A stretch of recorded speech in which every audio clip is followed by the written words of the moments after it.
Okay, I want to talk a little bit about what people-centric planning is. It's a question we get all the time. It's difficult to explain because it's not something that is put into context anywhere. So here's a little bit about your organization, how your organization runs.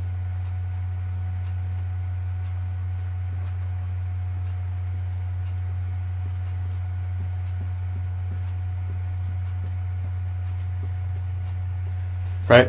Here's your organizational chart. How simple is that, right?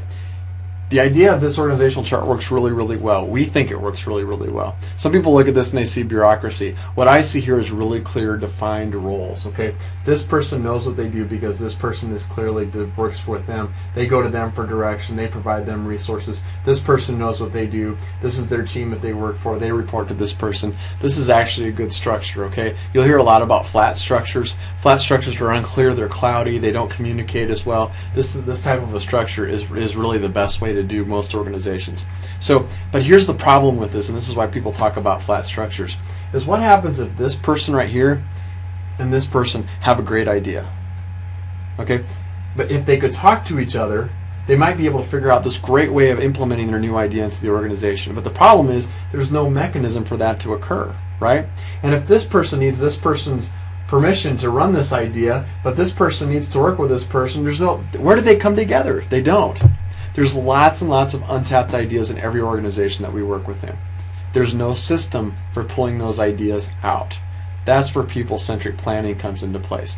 Here's what people-centric planning does.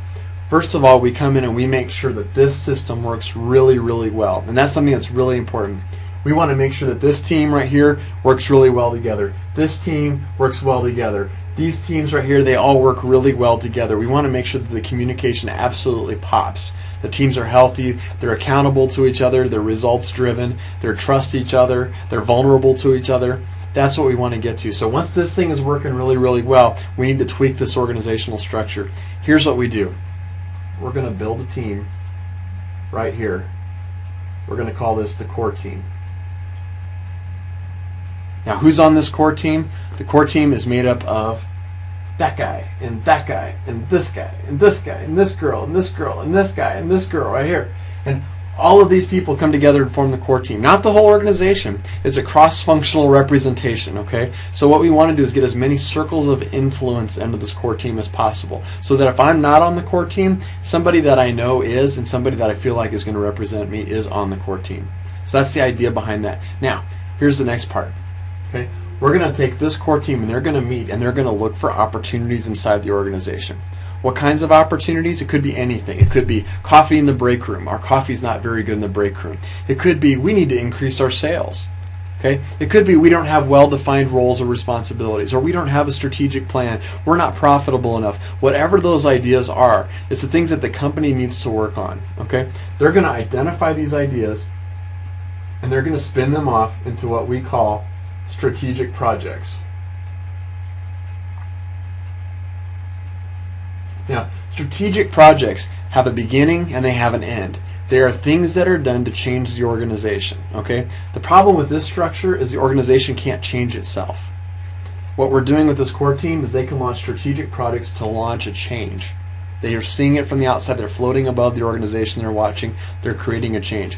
They're going to launch these strategic projects. Now, who's going to work on these strategic projects? Not just the core team, people all throughout the organization. People who are involved in whatever the thing is, people who are passionate about whatever the change is, whatever the idea is, people who need to be involved with it, they're going to pull together and they're going to execute these projects. Okay? Now, you're going to have too many ideas within this organization to be able to manage everything. So what do we have to do next? Here's what we do. We're going to create, below this, what we call a project hopper. Now, this is exactly what it sounds like it is. A hopper, it's a bin, right? We're going to take all these ideas that we can't act on, that the team says, oh, that's a good idea, but we don't have time yet. Or maybe it's that we need to do this first, or strategically we're deciding which direction to move. We're going to put those all in this project hopper. And this team is going to do this. They're going to, not only are they going to come up with these ideas, they're going to track the progress on these strategic projects, and they're going to manage this project hopper. They're going to decide which ideas to work through next. Now, How does this work within organizations? I can tell you it works amazingly well, and it's because of a concept that my friend Randy Mays likes to call the court of reasonableness. Okay, it's kind of like a jury. You take a jury of 12 random people, right, and you pull them together, and they decide life or death, sometimes the future of somebody, right? They're not qualified to do it. They're not trained to do it, but they come together, and most of the time they get it right. It's a really good system for pulling together. You pull together a good team inside your organization, you will be amazed at what they come up with. Now they will self-vet, they will vet themselves, they won't ask for too much, they will give more than that you ask for. If you're the boss, believe me, they will give more than you ask for. How's that for a change? This is a powerful concept. They're going to manage this project hopper, they're going to manage these strategic projects, and they're going to launch changes within your company. They're going to be really positive. Now, here's the really cool part. The traditional model says all these changes need to occur up here, right? Management needs to make all these changes. And management's smart. People say management's not very smart. No, management's pretty smart. They would come up with some really great ideas, but the problem is that once they come up with those great ideas, how do you get other people to follow them, right? This is where the process breaks down. Because you tell me to do something, I'm going to resist it. I had no role in that. I wasn't represented. I don't know why you're even talking about that. But now, on a core team situation, I know my peers are the ones that are involved. They're getting involved. They're talking about what things can they implement, how can they make things better. I feel like I'm represented on the team. And when they launch projects, if it really impacts my area, maybe I was in on the project and I got to give my input on it. They will oftentimes come up with better solutions than what management can. And here's the real key part. They will absolutely buy into the conclusions. Okay, there's no more getting buy-in. There's no more resistance from the team. Okay, we've had organizations that use this to go hire sales managers, and the sales manager hits the organization. And normally they have to hit the resistance of all these salespeople, and they hit the ground running because the salespeople wanted the sales manager because they got together and they decided that it was a project that they needed, a change that they needed. We've seen employees talk about how we had an employee or a company that had a tardiness issue, and they went to their employees and said, how do we address this tardiness issue? And they came up with solutions, and it was harsher than what management would have come up with, and it was engaged and it eliminated the tardiness problem because they bought into it.